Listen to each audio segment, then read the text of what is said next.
Hello, you're watching A News. I'm Nadia Jani, and here are your top stories. US-China trade talks to take place next week in Malaysia to curb tariff tensions. Pakistan and Afghanistan hold peace talks in Doha after fierce clashes. And Iran announces the official end to a 10-year nuclear agreement.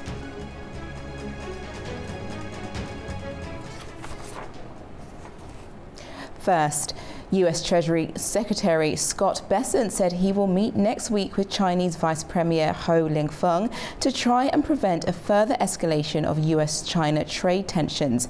Bessent made the announcement during a White House cabinet meeting and confirmed the plan following a phone call with Ho Lingfeng on Thursday evening to meet in Malaysia. The pair held frank and detailed video call on trade, planning to continue discussions in person. China's state news agency described the video call as constructive and said a new round of trade talks will take place soon. Previously, President Trump has blamed Beijing for a dispute over rare earth exports and threatened a 100% tariff on Chinese goods from the 1st of November. US President Donald Trump has extended a tariff relief for the US auto industry. He announced 25% tariffs on imported trucks and parts starting on the 1st of November. The White House also detailed new tariffs for heavy trucks and buses. The US auto industry is getting a major boost from Washington. US President Donald Trump has signed new orders granting tariff relief for domestic vehicle and engine production.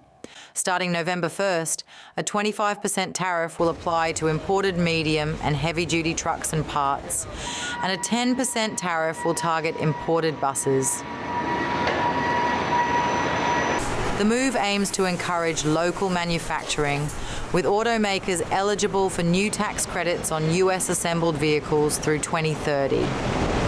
The order provides GM, Ford, Toyota Motor, Stellantis, Honda, Tesla, and other automakers with financial relief against tariffs paid on imported auto parts that were previously imposed by the Trump administration. So far, industry response has been largely positive, as Trump promises the measures will strengthen American production and protect factory jobs. Looking to international diplomacy, and US President Donald Trump met Ukrainian President Volodymyr Zelensky at the White House on Friday, discussing military support for Ukraine, including the potential supply of Tomahawk missiles. Nick Harper has more from Washington, D.C. The Ukrainian leader Volodymyr Zelensky came here to Washington with the hopes of getting his hands on Tomahawk missiles. He's leaving, though, empty-handed. These are the long-range US-made weapons that have the ability to strike far into Russian territory, striking potentially as far as Moscow. And Kyiv has argued for a long time that they need this weaponry to push back against Moscow, that's been carrying out this near-daily bombardment of Ukrainian cities. And of course, if they had those weapons in their arsenal, it could act as leverage to try and force the Russians to the negotiating table. Now, at the start of this week, the US President, Donald Trump, seemed willing to supply those weapons to Ukraine, almost suggesting they could be used as an ultimatum to force Vladimir Putin into a peace deal. But that's all changed, and all changed because of a phone call that took place on Thursday between the US and Russian leader, during which President Putin told President Trump that supplying those weapons to Ukraine would be viewed by the Kremlin as a hostile move and could stand in the way of a peace deal. So, Friday, when Donald Trump sat down with President Zelensky, he made it very clear that he thought it would be an escalation providing those weapons to Ukraine. And he spoke about it in those terms, suggesting that it would be an escalation that could have a negative effect. He went on to say that hopefully we will be able to get the war over with without thinking about Tomahawks. He said, I think we're fairly close to that. He said it would be a big escalation. But he also said that the US needed the Tomahawks because there could be a situation where the US needed to protect itself. He had spoken in the last 24 hours about this idea of depleting US stockpiles. It seems to be an excuse really for handing over those weapons, something that the US president now seems very wary about. But what has also changed is that Donald Trump, during that phone call with President Putin, agreed that the two men would meet in Budapest, the Hungarian capital. Donald Trump said in the next few weeks or so. So President Putin has forced a meeting, but also with that conversation killed off a potential deal where the US would supply Tomahawk missiles to Ukraine. It's not clear if that summit in Budapest will produce any results, a ceasefire or a peace plan. Remember, the two leaders met in Alaska in August, and at the time Donald Trump seemed to suggest that a ceasefire was just around the corner, and of course that has not happened. But perhaps Donald Trump's strategy here, and he prides himself on the personal touch, is being able to get in the room with the Russian leader, to speak to him on one-on-one terms and perhaps use something to force the Russian leader to a ceasefire. It's not clear if that will be the case. It may be an instance that the Russian leader is simply buying more time to be able to continue the conflict. But of course, for the Ukrainian leader, it has meant almost a wasted mission to Washington, not getting what he wanted during those conversations on Friday at the White House with the US president. Nick Harper for A News in Washington, D.C. Following the meeting between Volodymyr Zelensky and Donald Trump in Washington a day earlier, Ukrainian people voiced their frustration and fatigue. On the streets of Kyiv, they say diplomacy feels distant and only decisive action will bring an end to the conflict.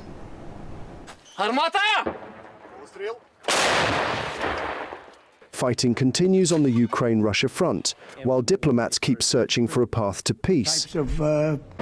But Ukrainians remain skeptical of these efforts.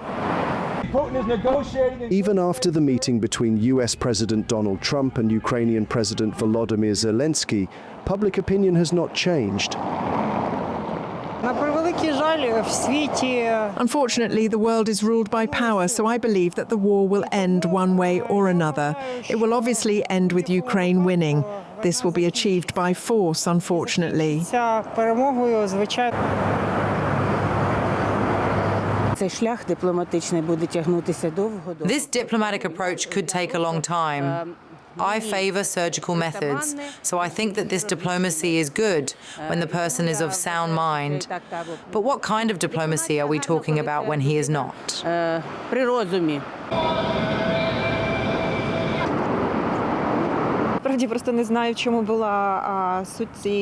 didn't understand the purpose of the meeting, nor am I familiar with the diplomatic steps. My husband is on the front line. Everything is very complicated. We just want the war to end. To be frank, as a mother of two, I don't care how it ends. I just want the war to end.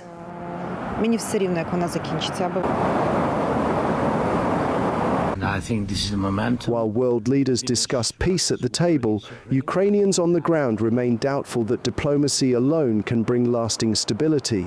Ukrainian people see military force as the only way to pressure Russia into ending the war. Staying on the topic of Ukraine, US President Donald Trump met with Ukrainian President Volodymyr Zelensky on Friday. However, no formal announcements or breakthroughs came from their meeting, but the two leaders spent the afternoon discussing US military aid to Ukraine, ceasefire potential, security guarantees, and whether Ukraine will get to regain its lost territory, Zelensky said. Here to unpack this is political analyst Peter Roth. Hello and welcome. Hello, good to be with you. Great. My first question is, unfortunately, we know that Zelensky, he didn't get to leave with the long-range missiles he had hoped for.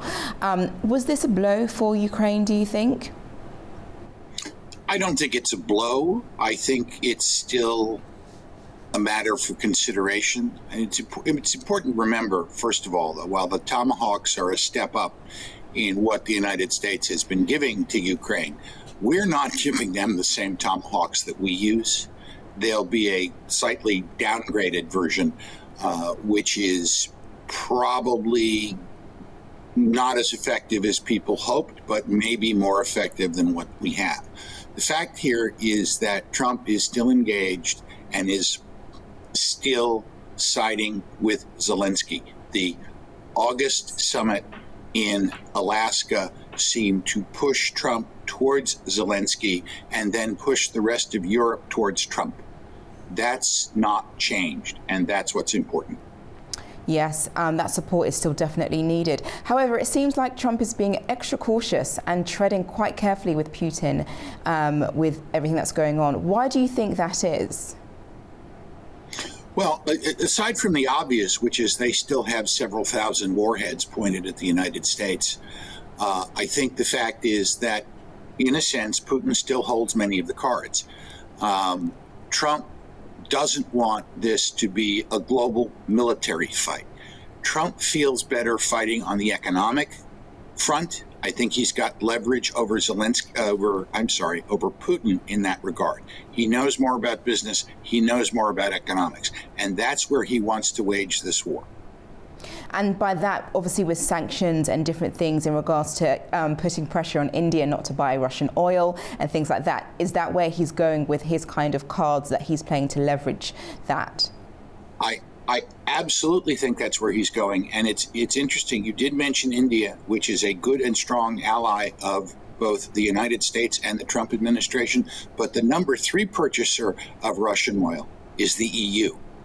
And while the member states may not be buying it, the collective is buying it, which creates a fig leaf that France, England, Holland, Germany are not benefiting from the purchase of Russian oil. That's what's fueling Putin's war machine. Trump is prepared to go to maximum economic sanctions, but only if the Europeans are going to follow. It does no good for the United States to take a tough stand if the Europeans aren't going to stand with us. And there is a legitimate question about whether leaders like Starmer in England and Macron in France will stand tough with Trump when energy prices start to rise in their home countries because of the impact of maximum sanctions. Definitely. And Trump, obviously, as we have seen this week and last week, has made Gaza a history with the Gaza ceasefire deal. We know that it's something he wants to be known for, especially as a peacemaker and to win that Nobel Peace Prize. Do you think he could actually do the same with this in Ukraine? I think he can. I'm not sure he gets the same credit for brokering a deal in which Ukraine survives or even gets back its territory, like he's getting credit for Gaza. But certainly Trump's going into the history books as the guy who made 2 significant, globally important peace deals, wipes out a lot of the negatives that some of his domestic political difficulties, fairly or unfairly, have created for him. He wants to go down in the history books not just as a great president, but as the greatest president. Since he's got to get ahead of Washington, Lincoln, and in my mind, Reagan before he can do that. He's got a tough row to hoe, a high bar to get over, but he can certainly get up there. He's got enough time left, and I think he has the creativity, the imagination, the discipline, and the tolerance for risk necessary to do so. Well, then this leads over to my last question in regards to his next meeting coming up with President Putin and what we think we can expect from that. Will there be any big outcomes of that particular meeting, do you think? I don't think there's going to be a definitive end of war outcome, but there could be some interesting outcomes. Remember, the location they picked is an EU country where the leader is at least sympathetic to Putin. They've found balanced ground on which to have a conversation, and so there may be progress. Definitely. Well, thank you so much for joining me and for your insights on that. Thank you very much, Mr. Roth. Thank you. Now, over in the UK, Prince Andrew says he will no longer use his royal title, the Duke of York, after years of public criticism over his conduct and business associations. The move sparks the latest step in his long fall from grace. Here's the full story. Britain's Prince Andrew II, son of the late Queen Elizabeth II and younger brother of King Charles, has given up his Duke of York title. in a move aimed at ending years of controversy surrounding his name. Once celebrated as a decorated naval officer and one of the most visible members of the royal family, Andrew's public image has been overshadowed for more than a decade, first by his ties to the late US financier Jeffrey Epstein, and later by financial and diplomatic scandals that shook the monarchy. His decision to relinquish the title marks the clearest sign yet of how far his royal standing has fallen. In 2011, Andrew stepped down as the UK's trade ambassador after revelations about his friendship with the late US financier Jeffrey Epstein, who had been convicted of sex offences. 8 years later, a BBC interview meant to clear his name only fueled public outrage and marked the beginning of his fall from grace. Under increasing pressure, the prince withdrew from royal duties, was stripped of military titles and the use of His Royal Highness. In 2022, he settled a US civil lawsuit brought by Virginia Giuffre while continuing to deny all allegations against him. A YouGov survey shows nearly 2/3 of Britons support removing Andrew's remaining titles, with just a small minority holding a favourable view of him. This week, in a personal statement, the 65-year-old said the continued accusations had become a distraction from his brother King Charles's work and the royal family's public duties. I have decided, as I always have, to put my duty to my family and country first. With His Majesty's agreement, I will therefore no longer use the title or the honours which have been conferred upon me. Buckingham Palace confirmed the decision was made in consultation with the King and the Prince of Wales. Andrew will remain a prince but will no longer be known as the Duke of York, a title he received from his late mother, Queen Elizabeth II. The body of another Israeli hostage has been returned from Gaza under a US-brokered agreement between Israel and Hamas. The handover comes amid growing frustration over delays in recovering the remains of those killed in the October 7th attack. As part of the same ceasefire deal, Israel has also returned the bodies of 15 Palestinians to Gaza today, bringing the total number of repatriated remains to 135. A convoy transporting the remains of a hostage returned by Hamas arrived at the National Center of Forensic Medicine in Tel Aviv early Saturday. Earlier in the day, Israel said the Red Cross had transferred the body of another deceased hostage from Gaza to Israeli authorities. The exchange took place amid ongoing tensions over delays in the repatriation of remains under the ceasefire agreement between Israel and Hamas. On Friday, Hamas's armed wing announced that a newly recovered body would be handed over that night. This marks the 10th deceased hostage returned to Israel out of the 28 bodies held in Gaza. Hamas has said it requires heavy machinery and excavation equipment to recover more remains buried under rubble, while Israel maintains that the group already knows the locations of the bodies. In Khan Yunis, heavy equipment was seen on Friday as crews continued searching for the bodies of hostages believed to have been killed after being abducted during Hamas's October 7th, 2023 attack. The recovery operation is part of a US-mediated deal to end the 2-year Gaza conflict. Under the agreement, Hamas has released 20 surviving and 28 deceased hostages, is set to be repatriated in exchange for nearly 2,000 Palestinian prisoners. The Israeli military said Hamas has so far handed over 10 coffins, one not belonging to an Israeli hostage, with 19 remains still unaccounted for. Turning to central Mexico, where thousands of residents are struggling to survive after deadly floods swept through the region, killing dozens and leaving entire communities submerged. Authorities race to deliver aid and restore basic services. Survivors recount scenes of chaos, hunger and loss. Devastating floods have swept across eastern and central Mexico, leaving widespread destruction in their wake. Torrential rains have claimed at least 72 lives, with dozens more still missing, while thousands have been left without homes, food, or essential services. On Friday, residents of Alamo in the eastern state of Veracruz were seen queuing for humanitarian aid.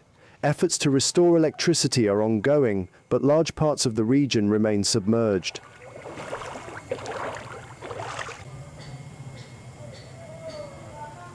Total chaos, everyone without food, without water, without anything or anywhere to sleep. People are coming from Chapapote, a nearby town. There is a constant coming and going of people because they have no homes. They have been left with nothing. Others have homes, but they are full of mud, without water or electricity.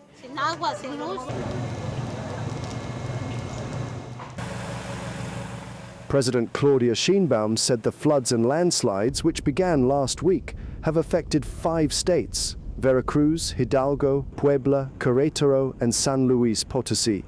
According to the president, 48 people remain missing, and around 100,000 homes have been damaged. Veracruz, located along the Gulf of Mexico, is the hardest hit area, with 32 confirmed deaths and dozens of communities in ruins. Veracruz Governor Rocio Nale said 3 municipalities and 37 communities remain cut off. 50 temporary shelters have been set up in the northern part of the state, currently housing more than 4,000 people. More than 58,000 aid packages have been distributed to affected families. In many neighborhoods, there is no electricity, no communication, and no way to contact family members. You search here and there, and there is no signal. It is difficult to find a place with signal. The situation in Hidalgo remains particularly severe, with 77 communities still inaccessible. Communication had been lost with 288 villages earlier in the week, but contact has since been re-established with 161 of them. Here you see people who you never thought would ever go through this, and faced with the situation, they lose their sense of shame. I mean, it's no longer out of choice. It's out of necessity that they come here for a bottle of water, a loaf of bread, a plate of food. Nearly 9,000 personnel, including Army, Navy and civilian workers, have been deployed in rescue and reconstruction operations across the 5 states. President Sheinbaum is expected to visit the affected areas over the weekend.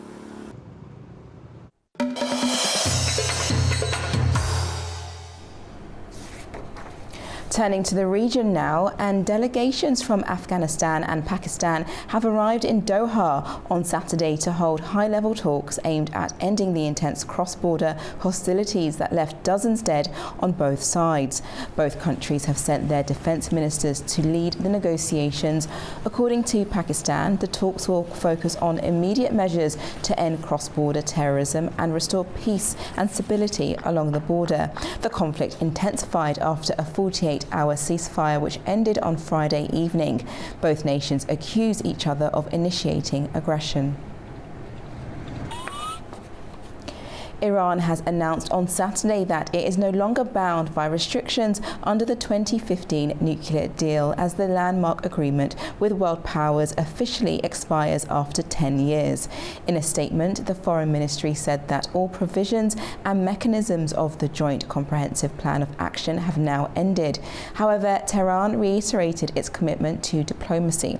The 2015 accord, signed with the US, UK, France, Germany, Russia and China, had placed limits on Iran's nuclear activities in exchange for sanctions relief. Iran's Foreign Minister Abbas Araghchi said Tehran had fully complied with its obligations until the US withdrawal in 2018 and accused Western signatories of further violating the deal by imposing new sanctions. Azerbaijan has officially opened the administrative office of its embassy to the Holy See, strengthening diplomatic ties with the Vatican. First Vice President Mehriban Aliyeva and Cardinal Petro Parolin attended the inauguration, highlighting the importance of continued cooperation and dialogue.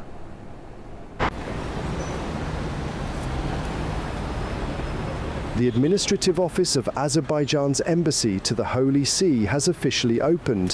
The ceremony took place on Friday and was attended by Azerbaijan's first Vice President Mehriban Aliyeva and Vatican Secretary of State Cardinal Pietro Parolin. The new office is on Via della Conciliazione, near St. Peter's Basilica and the Apostolic Palace. This street is also home to several Vatican institutions and the offices of other embassies accredited to the Holy See.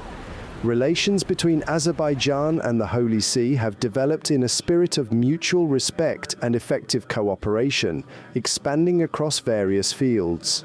Following the ceremony, First Vice President Mehriban Aliyeva and Cardinal Parolin exchanged views on bilateral relations, the international agenda, and other matters of mutual interest. Given that the Holy See serves as a spiritual and ideological center for over 1 billion Catholics worldwide, Azerbaijan's diplomatic activities play a particularly important role in promoting the country's realities to the global community. The second meeting of Azerbaijan-Kazakhstan Supreme Interstate Council will be held in Astana, President Ilham Aliyev said during an interview with Kazinform news agency. This comes as both nations aim to strengthen their strategic partnership.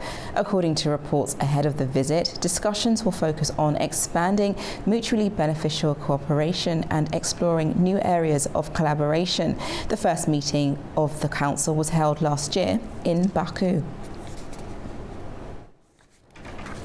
Staying on these two countries, both are also strengthening their long-standing partnership from trade and transport to energy and cultural exchange. Built on shared history and trust, the two Caspian nations have signed more than 160 agreements, turning decades of friendship into a solid strategic alliance. Azerbaijan and Kazakhstan are deepening a dynamic partnership rooted in shared language, culture, and long-standing trust. Since establishing diplomatic ties in 1992, the two nations have grown from friendly neighbors into strategic allies. Regular meetings between President Ilham Aliyev and President Kassym-Jomart Tokayev have turned political dialogue into concrete results, from energy cooperation to transport and digital trade. In just the past 2 years, the two leaders have met more than 5 times at major summits, from the Organization of Turkic States to the Shanghai Cooperation Organization. Economic ties are expanding fast. Trade turnover reached $314 million in 2023, up almost 120% from 2020. Energy, logistics, and agriculture drive the exchange, while both sides work to boost cargo through the Middle Corridor, connecting Asia to Europe via Baku and Aktau ports. The partnership rests on a strong legal foundation, 163 agreements signed, including landmark declarations on strategic alliance and mutual cooperation dating back to 2004, 2005 and 2022. With expanding trade, shared projects and deep political trust, Azerbaijan and Kazakhstan are shaping the Caspian into a corridor of stability, energy and unity across the Turkic world. Azerbaijan's village of Khinalik has been named the best tourism village by the UN World Tourism Organization. The award ceremony and the third annual network meeting for 2025 was held in Huzhou in China. The initiative aims to recognize exemplary rural tourism destinations that preserve their cultural and historical heritage while meeting the demands of modern tourism. As a result of the competition, Khinalik has been recognized both nationally and internationally as a notable tourist and cultural historical destination. This recognition is expected to significantly boost its visibility, increase tourist flows, and contribute to the well-being of the local community. Turning now to environmental news, and the Caspian Sea is shrinking faster than ever before. Scientists are warning that the world's largest inland body of water is facing an unprecedented environmental crisis, causing economic problems as well. Here's what's behind the record decline and what it could mean for millions who live along its shores. The Caspian Sea, the world's largest inland body of water, is disappearing. New satellite data show its level has fallen to a record low, nearly 30 meters below sea level. Once a cradle of life for 5 nations, the sea is now shrinking at an alarming pace, threatening ecosystems, trade routes, and millions who depend on its waters. Scientists warn this could become one of the century's greatest environmental disasters without urgent action. Satellite imagery from NASA reveals that the Caspian has lost more than 2 meters of water since the 1990s, with the pace of decline sharply increasing since 2020. Scientists say the crisis begins upstream in the Volga River, Europe's longest river stretching over 3,500 kilometers, supplies 80% of the Caspian's water. But in recent decades, its flow has dropped by almost 20% as over 40 dams, industrial use, and expanding irrigation systems divert water before it reaches the sea. Russian agricultural demand, intensified by Western sanctions and warmer, drier conditions, is further depleting the river's discharge, turning what was once the Caspian's lifeline into its greatest vulnerability. Falling water levels are devastating biodiversity. The Caspian seal, found nowhere else on Earth, has lost 95% of its population, with fewer than 70,000 remaining. Sturgeon, source of the world's prized caviar, have lost most of their spawning areas and are near extinction. Environmentalists warn the Caspian crisis mirrors the Aral Sea disaster, but with even greater consequences. The shrinking sea is altering weather patterns, drying wetlands, and accelerating desertification across southern Russia, Kazakhstan, and Azerbaijan. Exposed seabeds could release toxic dust, threatening air quality and public health. The crisis is also economic. The Caspian has long been a key trade and energy route linking Central Asia with Europe. Ports in Azerbaijan, Kazakhstan, Russia, Iran, and Turkmenistan face billions in losses. Azerbaijan's Dubendi oil terminal has seen shipments fall, requiring constant dredging. Kazakhstan's Aktau and Kurik ports are also affected, with ships carrying lighter loads or waiting for higher tides. In Russia, shallow waters are disrupting access to the Volga-Don Canal, a vital link to global shipping. The energy sector, the backbone of regional economies, is feeling the pressure. Offshore oil platforms now require longer pipelines and deeper channels. Kazakhstan's Kashagan field, one of the largest in the world, faces mounting operational costs. Experts warn that if the trend continues, the Caspian's northern oil zones could become completely inaccessible. Despite repeated warnings, regional cooperation remains weak. The 2003 Tehran Convention was meant to protect the Caspian, but key protocols on biodiversity and environmental assessment are still largely unimplemented. Thank you for joining me this evening. That's your news update for now. Make sure you stay tuned to more A News. Take care.